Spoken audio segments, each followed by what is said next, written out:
Bueno, fantástico. Me parece que ahora podemos empezar a discutir algunas de las presentaciones. Hay algunas preguntas. Mario, la audiencia te pregunta sobre cuántos pacientes estaba hecha esa evaluación del compromiso hemodinámico en pacientes con COVID.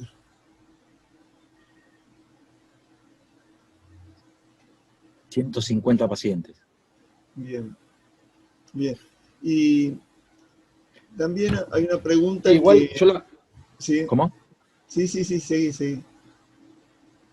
No, yo no sé si vi una pregunta que decías cuántos habían ingresado a terapia intensiva. Yo ese dato sí no lo tengo. Digamos, no sé qué porcentaje de pacientes que se internaron al hospital ingresaron a terapia intensiva. Mario, ¿cuál es el rol de la insuficiencia cardíaca en el cuadro de shock de los pacientes con COVID? Es otra de las preguntas. De los datos que analizamos nosotros, los pacientes tienen índices cardíacos normales o elevados. La insuficiencia cardíaca no es una variable que genere la hipotensión en la mayoría de los pacientes. Me parece que el mecanismo de hipotensión es claramente distributivo, es vasodilatador. Por otro lado, excepto que los pacientes con insuficiencia cardíaca estén severamente hipovolémicos, en general la ventilación mecánica es una forma de soporte hemodinámico, de tratamiento. No debería por qué comprometerlos. Totalmente. Bien. Cecilia, ¿vos pensás que hay muchas limitaciones para el uso de la ecografía en estos pacientes? ¿Cómo lo has manejado? Y esto también vale para el resto de los panelistas.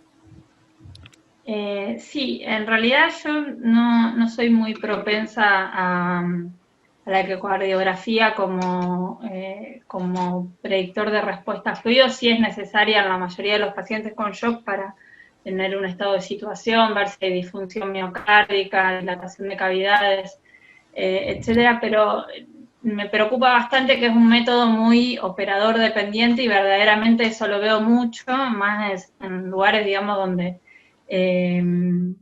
hay formación, entonces la evaluación del paciente en distintos momentos del día varía según quién está y las conclusiones también. Y además en todos estos test de respuesta a fluidos, un poco lo que limita la ecocardiografía es que los cambios que se tienen que evaluar del gasto cardíaco para poder decir que el paciente es respondedor son muy pequeños, por ejemplo con 100 mililitros de infusión es muy pequeño el cambio del gasto cardíaco que hay que poder detectar y eso conlleva a un entrenador muy hábil para poder detectar ese cambio.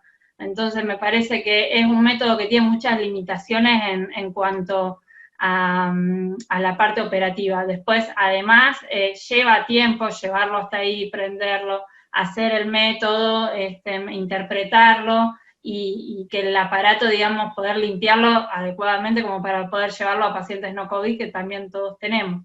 Entonces, lo veo más difícil en este contexto, con tiempo, con operadores adecuados y todo, es otra situación. Sí, Cecilia, y otra pregunta planteaba que, dadas las dificultades para la determinación del BTI, si no era más sencillo calcular el volumen sistólico a través del método de Simpson. Sí, puede ser más sencillo. La verdad es que yo de los trabajos que fui encontrando para evaluar el desafío con volumen, utilizan más BTI que Simpson. No hay muchos trabajos con Simpson, pero puede ser una alternativa.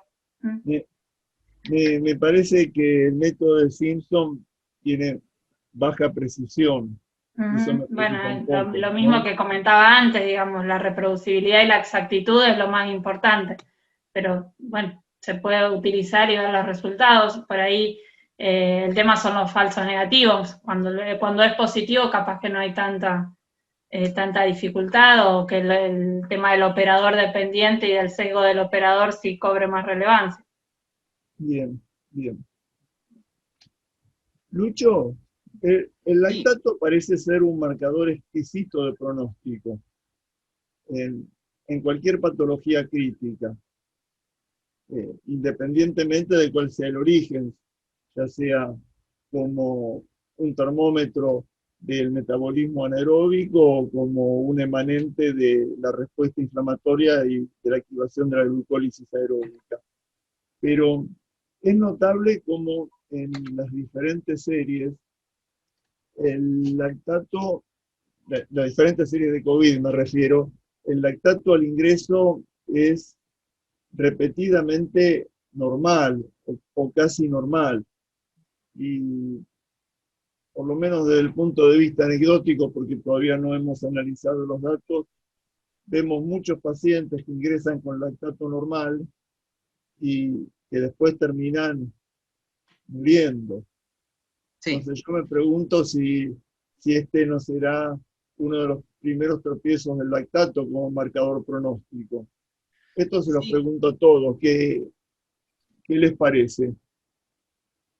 sí, la verdad que de hecho, perdón, empiezo yo, pero la verdad que de hecho sí, de hecho hay cortes de pacientes muy grandes, de 5.700 pacientes, incluso también ese hallazgo se vio en, en trabajos también pequeños y de hecho en nuestras terapias intensivas me parece que lo vemos con bastante frecuencia. Sinceramente sí, sí, no sé bien a qué se puede deber, no sé bien qué por ahí justificativo fisiopatológico puede tener detrás eso, pero sí me parece que es un hallazgo que es muy epidemiológico al menos, muy relevante o muy llamativo al menos. Por ahí, perdón, ¿no? Pero por ahí también es cierto, o sea, yo por lo menos, digamos, tengo con el tema del punto de corte de lo que consideramos normal. La verdad que la media es de 1,5 y es cierto, es un lactato normal, o por lo menos un lactato que no generaría que alguien vaya a buscar algo, pero también es cierto, al menos por ahí yo no sé bien si es un tropiezo del lactato o es por ahí un punto a favor para el trabajo del grupo de Rinaldo Bellomo, en donde hiperlactacidemias relativas, definidas como valores arriba de 0,75, también se correlacionaban con muerte. Sinceramente, eso es algo que no lo sé, pero que bueno, que puedo hipotetizar. ¿Alguna otra opinión tienen ustedes?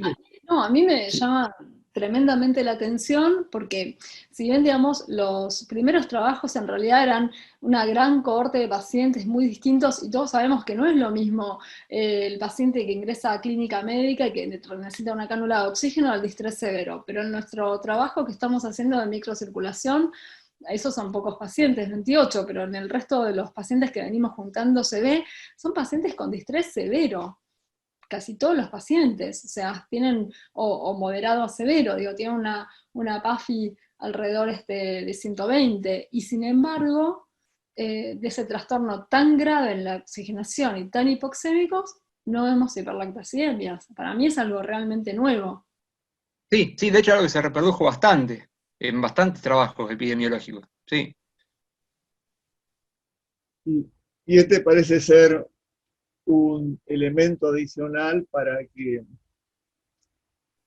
la medición del lactato no sea un buen índice de monitoreo, probablemente el lactato ya aumente cuando el paciente está definitivamente en shock y en esa condición hay elementos clínicos que lo van a determinar con precisión y mucho menos para el monitoreo de la respuesta al tratamiento, que como tanto Vanina como Bolucho analizaron, se hace mucho mejor, de forma más sencilla, además con el tiempo de relleno capilar. Incluso por una cuestión de practicidad debería ser lo que guíe la terapéutica aún con más fuerza en los pacientes con COVID. Sí, lo único ahí para aclarar es que tiene un error enorme introducido por el cambio de la temperatura que hay en la sala. O sea, nos pasa frecuentemente que si eso no es algo que esté controlado, podemos estar interpretando incorrectamente el parámetro, por eso yo un poco me metí en lo metodológico para hacer hincapié que si lo medís, hay que medirlo bien, porque también puede conducir a un camino erróneo. Pero sí, para mí es algo que no tiene, sin dudas, o sea, no requiere ninguna medición de laboratorio, ni salir, ni volver a entrar, es simplemente algo que se toma en 10 segundos, y realmente todos los grupos, en todos los trabajos de pacientes que ya están reanimados, si ese parámetro está alterado, claramente muestra mayor mortalidad o mayor disfunción orgánica. Me pregunto si la definición de shock que estamos utilizando por ahí detecta a los pacientes que verdaderamente tienen shock definido por desequilibrio entre entrega y demanda de oxígeno, porque por lo menos los pacientes que no tengo números ni estudios, pero los pacientes que voy viendo cuesta mucho sedarlos profundamente, son pacientes que requieren mucho más niveles de sedación profunda más elevados que en otros, y que por ahí también las posiciones de prono que se hacen más, no es la práctica habitual que teníamos hasta acá, era menos frecuente el utilizar posición de prono, en requerir sedantes tan profundos y todo, y creo que eso influye mucho en la necesidad de vasopresores, y vemos que las dosis no son tan altas de la necesidad de vasopresores, con lo cual no sé si no está más vinculado con la sedación que con una un verdadero desequilibrio o aumento de la demanda tisular de oxígeno y una imposibilidad del sistema cardiovascular para entregarlo. Y por ahí los valores de lactato normales puedan en algún punto relacionarse con eso. Y respecto a lo que decía Vanina, la temperatura, sí, también, digamos, como los filtros y los aire acondicionados de la sala, yo tengo salas generales, entonces el aire acondicionado es general, y la temperatura de la sala está realmente más baja, porque tienen que estar prendidos todo el tiempo para la purificación del aire y los aerosoles y todo ese tema, y encontramos pacientes hipotérmicos por factores externos. Entonces también creo que es algo que hay que corregir la temperatura antes de infundir fluidos, o ver la hipotensión inora e infundir fluidos, me parece que es un poco riesgoso en todas estas circunstancias.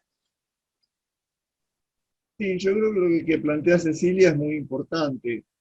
Muchos de estos pacientes que requieren vasopresores en realidad no tienen shock, tienen hipotensión arterial, pero no tienen todo el correlato metabólico y celular que caracteriza el shock y que habitualmente es expresado y diagnosticado por hiperlactacidemia. Me parece que este es un tema muy, muy importante, aun cuando muchos de estos pacientes también siguen requiriendo los vasopresores durante un tiempo prolongado. Otra cuestión controvertida que me gustaría discutir con ustedes es la cuestión del decúbito prono. La evaluación del estado hemodinámico con el decúbito prono, y en qué forma el decúbito prono es una contraindicación o puede exacerbar el compromiso hemodinámico.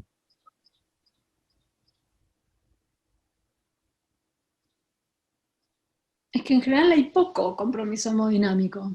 Lo que hay es más lo que dice Cecilia, una dosis baja de vasopresores que se utilizan para sostener la presión arterial en el contexto de dosis astronómicas de sedantes y analgésicos. Bueno, pero a estos pacientes que están con noradrenalina, ¿los podemos poner en prono? Y si los ponemos en prono, ¿cómo seguimos el monitoreo hemodinámico? Yo creo que sí, perdón, pero riesgo-beneficio, o sea, la posición de prono está indicado en situaciones de distrés severo y donde es realmente muy relevante. Además, el sistema que está más afectado, el órgano que está más afectado en los pacientes con COVID es el respiratorio. Me parece prioritario utilizar estrategias que mejoren esta afección, y el prono es de lo que más evidencia tiene también.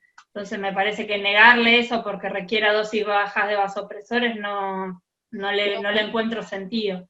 Pero además, o sea, si mejora la compliance pulmonar, pueden mejorar las condiciones de carga del ventrículo derecho y poscarga en realidad el ventrículo derecho, y por lo tanto también contribuir a una mejoría de la hemodinamia.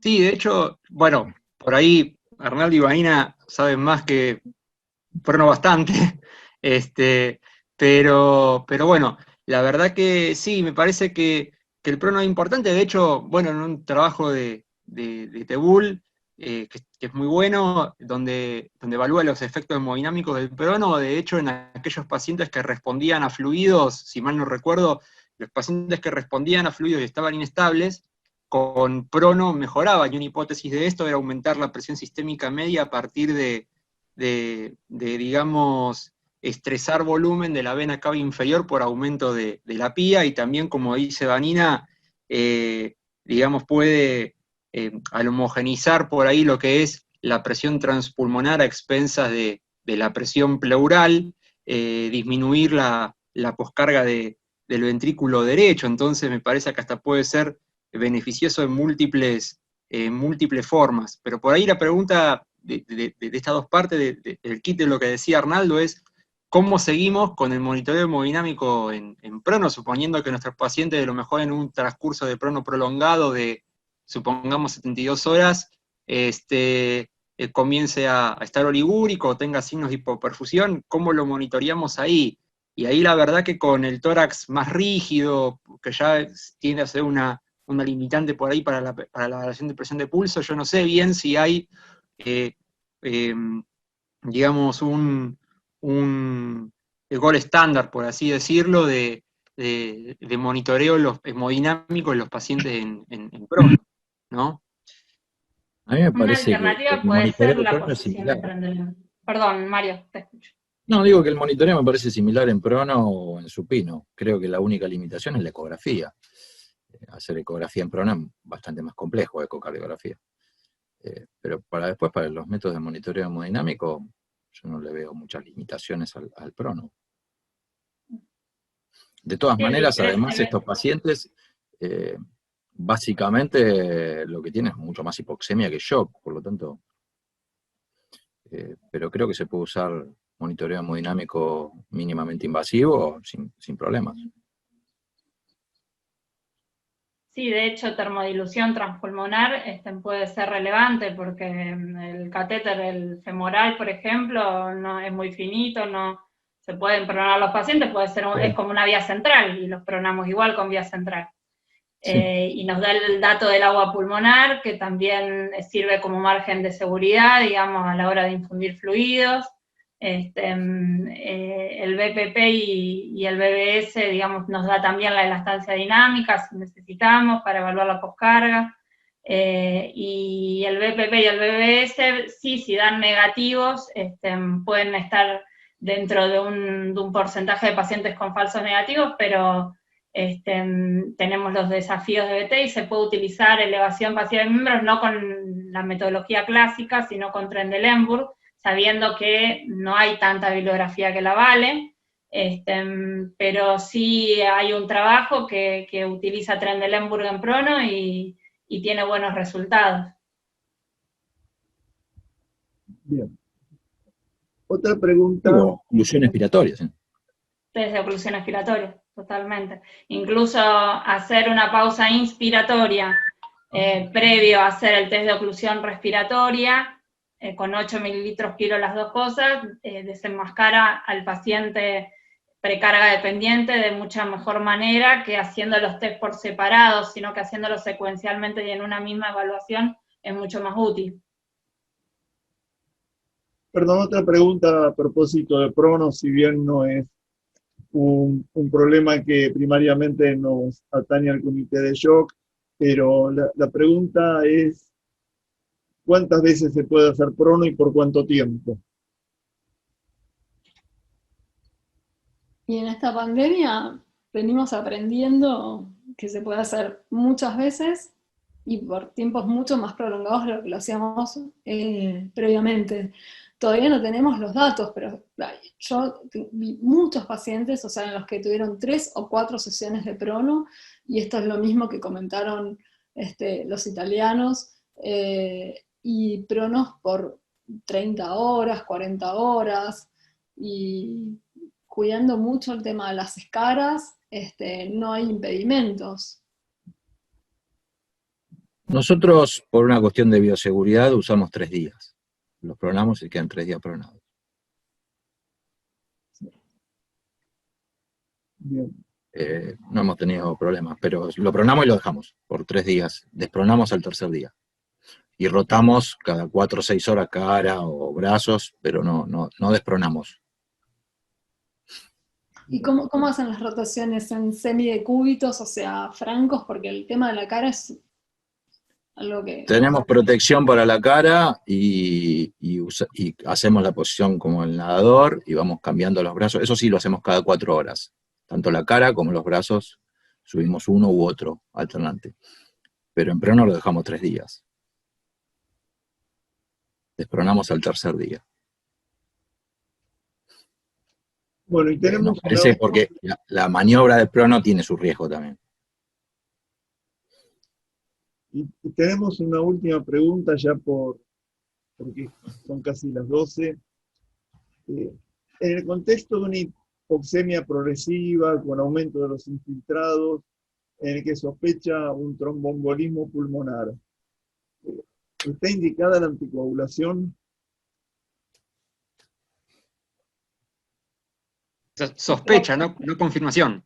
Sospecha. Operaciones ciegas me parece algo extremadamente peligroso, especialmente cuando eso se puede dar en el contexto de que la hipoxemia progresiva sea por un cuadro de sobreinfección bacteriana y el paciente tenga un cuadro de shock séptico más tradicional en relación a eso. En ese punto, la anticoagulación a ciegas, o sea, le puede, con todos los trastornos todos los trastornos asociados a la coagulación que tiene la sepsis, tiene una respuesta que no es predecible, o sea, no es seguro. Pueden presentar sangrados graves, o sea, yo creo que frente a esa sospecha realmente hay que tratar de hacer un esfuerzo por tener una aproximación más un ecocardio, una ecografía venosa de miembros inferiores por compresión, que no es muy complejo, y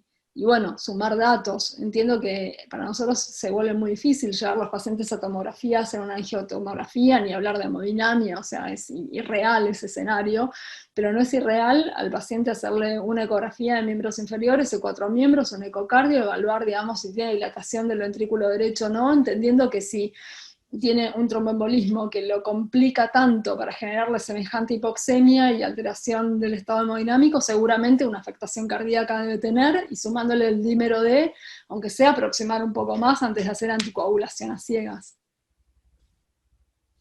Sí, la dilatación de cavidades derecha puede coexistir solamente en distrés respiratorio, sin que haya envolvimiento. Sí. Yo prefiero anticoagular con demostración. Si no hay demostración, no anticoagulo. No, yo Sí, estoy de acuerdo, o sea, Sí, yo también, yo de acuerdo con los otros, con Vanina y con Mario. La verdad que generalmente estos pacientes están intrasladables y uno juega un poco a aproximar, como decía Vanina, un poco al empírico, digamos, y buscar todos los datos que vayan arrimando el diagnóstico, pero la verdad que anticoagular empíricamente es muy peligroso. Sí, yo querría remarcar que el ecocardiograma nunca puede ser diagnóstico de tromboembolismo pulmonar y que hay una superposición absoluta entre el compromiso hemodinámico que puede generar un tromboembolismo pulmonar y el del propio distrés respiratorio y la ventilación mecánica con altos niveles de PIB. De modo que yo creo que hay situaciones donde lamentablemente habrá que tomar una decisión por la imposibilidad de trasladar al paciente a hemodinamia o a tomografía, cuando los Doppler de miembros son negativos, cuando los Doppler venosos no muestran nada, pero lamentablemente esta es una situación por descarte. Me parece que en forma ideal nunca un diagnóstico de tromboembolismo debería ser basado en dímero D o en el ecocardiograma. Bueno, hay algunas preguntas más, pero lamentablemente hemos llegado ya al tiempo. Yo les quiero agradecer a todos los participantes haber intervenido en este horario tan incómodo y por supuesto a la audiencia. Muchas gracias a todos.